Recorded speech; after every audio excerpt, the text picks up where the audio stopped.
Tell me a little bit about yourself and your thought process and why you chose this stone. Well, I'm an interior designer and I've been doing kitchens for people for years now, and I've really always dreamed about having a kitchen with real marble.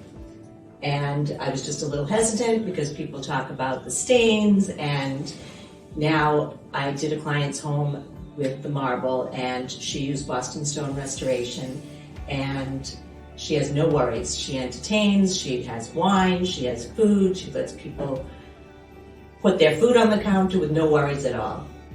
This particular stone, it's beautiful. It is as white can be, and you weren't nervous about.